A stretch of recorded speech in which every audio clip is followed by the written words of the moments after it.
Good evening, ladies and gentlemen. You're now with me, Muhammad Yusuf, for TVS News at 5. And here are our top stories for today. Having a cable car that rides past through the clouds and mist that shroud the Borneo Highland area and scenic villages would be a dream come true for the people of MAMBONG. Deputy Minister of Transport Sarawak, MAMBONG Assemblyman Datuk Dr. Jerib Susil, expressed his hopes that there will be investors who are interested to build a cable car facility in the constituency, as it will be a potential tourist attraction as well as to boost the locals' income. The suggestion even from the village people themselves, wanting to be connected, but by means of modern facilities available such as a cable car. All right. These are just suggestions. Of course, at the end of the day, we are looking into investors. We're looking into people who are interested in building up these facilities available. He told this to reporters during a press conference after officiating the mini lab and 19 Mambong for Greater Kuching Coordinated Development Agency at Raya Hotel and Convention Centre on Tuesday, December 13. The presence of the cable car systems will be a solution to reduce congestion and promote green way of travelling, which is attractive for tourists. And with that, there is a bigger coverage. And then, of course, it is much more cost-effective that way because it covers more areas. And then we don't have to build roads over to the village above the dam because it's connected by cable car. At the same time, he said that by having a cable car in the state would be a game changer in the industry. Dr. Jerib said that this is in tandem with the post-COVID-19 development strategy PCDS 2030 in making the state to be a leading destination for ecotourism, promoting investment and development in the tourism sector by 2030. Genting Highlands, Genting, we already have a cable car. So if we have, it will be something which is a very major game changer for tourists in Sarawak. In a way, it is relevant because then if we talk about the Highland, the cable car to the Highland itself, it will be very unique. But then we must connect it to other sites as well, such as the village above the clouds, village above the dam, and then it will include all those Highland areas. Then it is more encompassing for the matter. The Ministry of Tourism, Arts and Culture, or MOTAC, is open to any suggestions to boost the nation's tourism, arts and culture industry.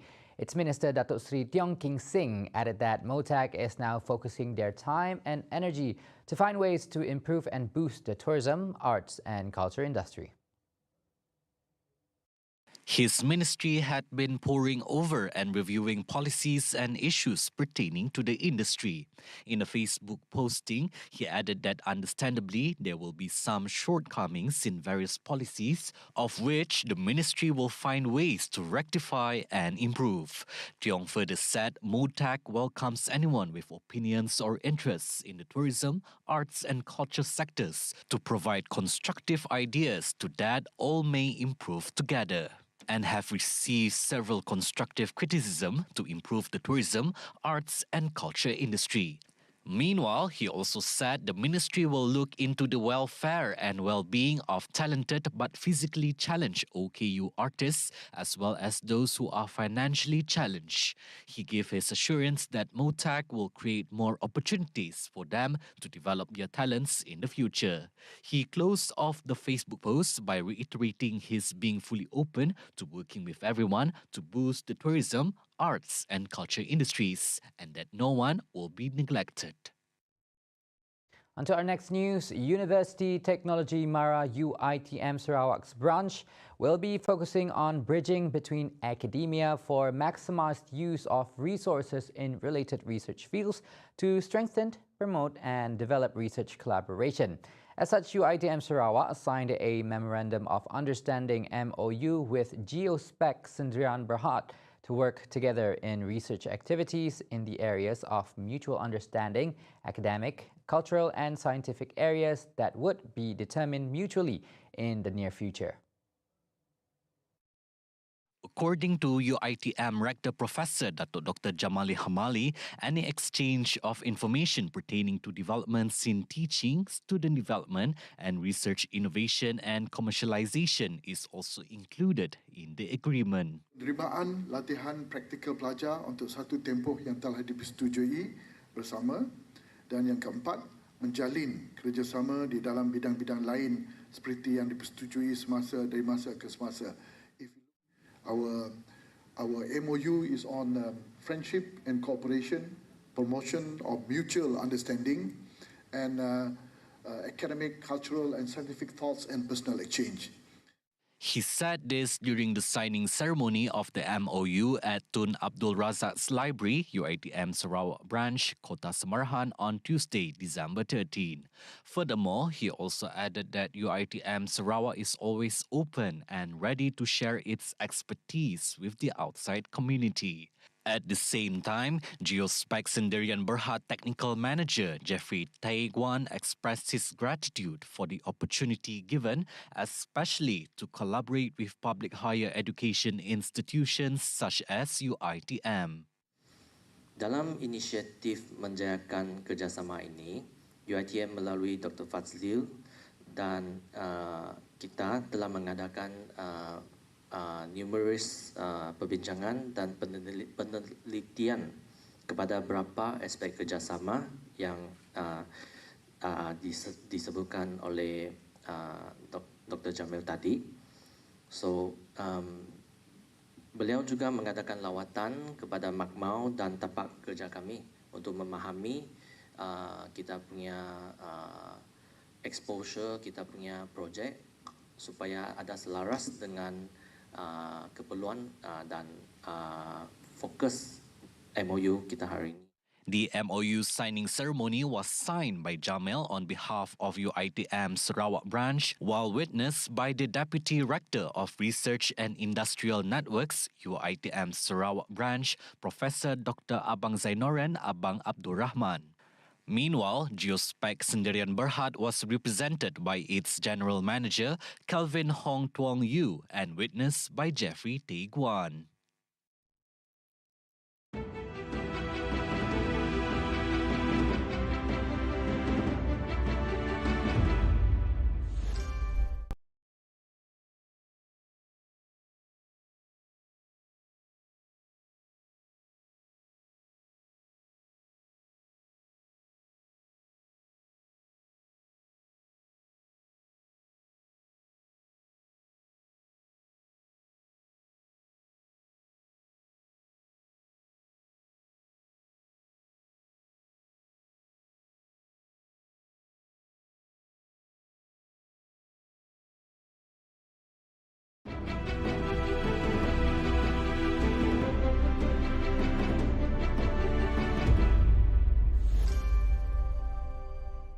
Thank you for staying with us. Now, a gunfight that took place at a residence in Wimbilla, Australia, caused the deaths of 6 people, including 2 police officers, following investigations of a missing person. They were identified as 26-year-old Matthew Arnold and 29-year-old Rachel McCrow. According to Queensland Police Commissioner Katarina Carroll, she said the incident is the largest loss of police life they have suffered in one incident in many years. Despite police efforts, the matter was unable to be resolved peacefully, and all 3 offenders were fatally shot by specialist officers. An ethical standards investigation is underway into the police response with oversight from the CCC. The scene is quite unimaginable, it's distressing. And in my view, those officers did not stand a chance, and I don't know how to. Police were dispatched to the residence located about 300 kilometers northwest of Brisbane for 46-year-old Nathaniel Train, who was reported missing in New South Wales. After the incident, the 3 attackers were identified as Nathaniel Train, his brother Gareth Train, and an unidentified woman. At the same time, the country's Prime Minister, Anthony Albanese, offered his condolences via Twitter and described the incident as a terrible tragedy for the police department in Queensland. Now, the death toll from Peru's protest to demand for election after former President Pedro Castillo was ousted by Congress have increased to 7, while many others were left injured. Majority of the protesters are supporters of Castillo and have clashed with police in several areas, including Lima, Ica, and Arequipa. Earlier today, Castillo has also accused Boluarte of being a usurper via a handwritten letter from prison. He vowed that he will not resign and that the people should not fall for the dirty games of new elections. Now, on Sunday, Boluarte announced that she will submit a bill to Congress to allow the general elections being held in April 2024 while declaring a state of emergency in areas of high social conflict. Prior to the protest, Castillo was voted out by legislators on Wednesday, December 7th, after he sought to dissolve Congress ahead of an impeachment vote. He was then arrested, with prosecutors charging him with rebellion and conspiracy. In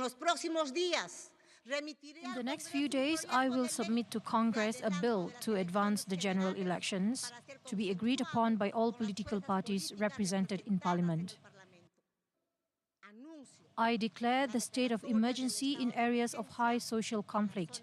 I have given instructions to peacefully recover control and order without affecting the citizens' fundamental rights. I deeply regret the death of our compatriots in Andahuaylas, Apurimac, my homeland. I express my heartfelt condolences to their families. Prior to the protest, Castillo was voted out by legislators on Wednesday, December 7th, after he sought to dissolve Congress ahead of an impeachment vote. He was then arrested, with prosecutors charging him with rebellion and conspiracy. 4 people were charged by the Belgium court as they were believed to be involved in receiving money and gifts from a Gulf state meant to influence decisions in the European Parliament. Prosecutors searched 16 houses where a total of 600,000 euros were seized on Friday, December 9th, as part of an investigation into money laundering and corruption. 6 people were initially detained, 4 have been charged and 2 released, prosecutors said in a statement. They did not name any of those involved. Prosecutors said they had suspected for months that the Gulf state was trying to influence decisions in Brussels.